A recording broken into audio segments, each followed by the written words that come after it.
How are we doing today, guys? It's Jesse with the Common Man Corpus Christi, bringing you news and politics through a common sense lens. And I saw this on Twitter this morning, and I thought this was absolutely hilarious. I love Candace Owens. I think she's super smart. I think she's very insightful. Ain't too bad on the eyes either. Oh, I'm just gonna say it. She's hot. And it's one of those things that I saw this and I saw her snarky response and I was like, oh, this is hilarious. I have to show other people this. And then when I saw that the Blaze had done an article over this, I was like, this is perfect. This is the video we have to see today, because this is the beauty of the fact that these mainstream media sources don't know their ass from a hole in the ground. Like, just flat out. Like, they don't even understand. They don't even remember what they've printed on their own. They're complete hypocrites when it comes to all of this stuff. And this is one of those good signs that shows we are winning, because a smart woman like Candace Owens shuts down the New York Times with their own BS when they try to accuse her of being a Russian propagandist. So let's get into this article, because these tweets are hilarious. This is gold. New York Times asks Candace Owens where she gets her ideas about Ukraine and immediately regrets it. Nobody obliterates the New York Times as well as the New York Times, is the subtext there. All right. There she is, beautiful Candace Owens. Daily Writer host Candace Owens tweeted Monday that the New York Times sent her a message asking where she got her ideas that Ukraine was a corrupt country, adding that such ideas are similar to those seen from Russian state media. Candace's response was gloriously embarrassing for the New York Times. I love this so much. Received an email from the New York Times asking for comment regarding me advancing the ideas that Ukraine is a corrupt country, similar to Russian state TV. I replied, informing them that I actually got my ideas from the New York Times and provided them links to their past articles, Candace wrote. And right there, yeah, I saw this morning. It was great. And here we go. I want to read these emails if they don't. Yeah, I want to read these because this is hilarious. Here we go. From the New York Times. Hi there, I'm writing from the New York Times. We're working on a story about Russian messaging that includes some of your comments. We note that you advanced the idea that Ukraine was a corrupt country, which matched comments we've seen from Russian state media. I'm wondering if you have any context or further explanation. She replies, I'm very confused by this email. I learned about the idea that Ukraine was a corrupt country from the New York Times, guys. Let's see if it posts. I want to see if we can pull up a better picture of that, because these emails, because she actually links several of the New York Times articles, and it's absolutely hilarious. Come on, spin, spin, spin, pick up. Yeah, because these whole pictures are hilarious, and it's way better than just a little screen grab they've got here. Oh yeah, so here we go. So this is, So these are from the original picture over here. So here we go. So we can kind of finish this one. We've seen Russian state media. I'm wondering if you have any context or further comment to add about this comparison. We're finalizing the story today. Thanks. Gotta love it when they always give you that last-minute deadline.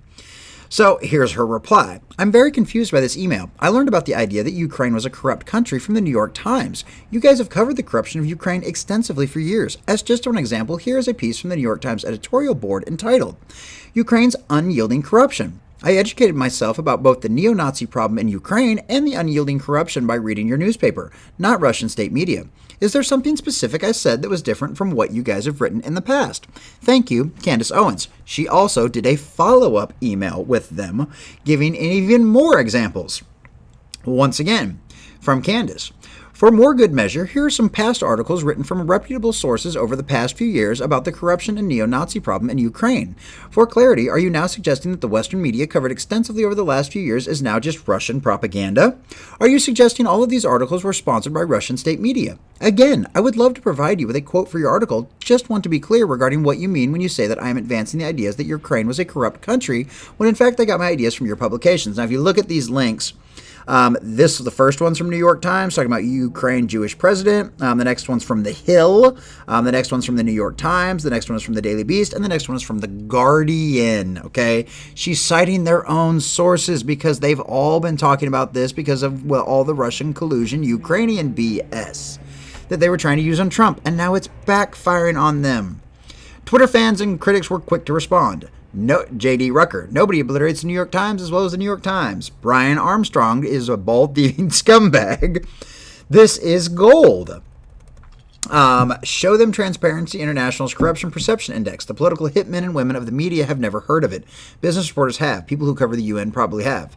Ukraine and other ex-Soviet countries, including Russia, have some of the worst rankings on that index. It's well-deserved. I don't know why it's suddenly controversial to state that corruption is a problem in Ukraine. It doesn't mean they deserve to be invaded. Fair. Absolutely fair.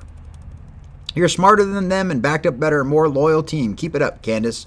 Western media before February 2020. That's a whole buttload of the highlights of all their articles. Wow. Hit them with the truth. Perfect. Why is the New York Times consulting Candace Owens over a piece on Ukraine? And more headlines and more headlines. Oh, how the Western media narrative has changed from 5 months ago. There you go. Pandora Papers reveal offshore holdings of Ukrainian president. And yep, as close circle as multi-million beneficiaries of network of offshore companies.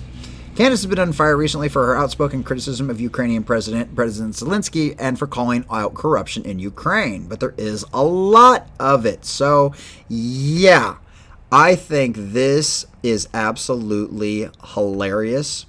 I love it when you get to shove their nose in their own feces and make them smell it, because then they don't have anything to respond about.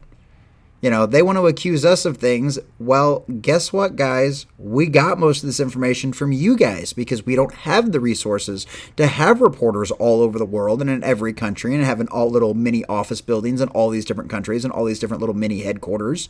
Like, we don't have those kind of things. We don't have those kind of resources. So we go to you for this information. Where do you think we get it all, guys? You publish it. You report it. The only time we ever publish things is if we win lawsuits, and then we get information that we can publish. But most of the time we get it right from you guys, right from the horse's mouth. And now you guys have just made yourself look like a horse's ass. But hey guys, that's just my common sense take. Let me know what you think in the comments down below. Do you love watching Candace roast the New York Times with their own information? Or are you just tired of the culture war and all the fighting and the BS and we could just get back to honest journalism? Not sure if we ever really had that much of it, but who knows? We'll see what happens in the future. This is Jesse with the Common Man Corpus Christi, bringing you news and politics through a common sense lens. Thanks for watching.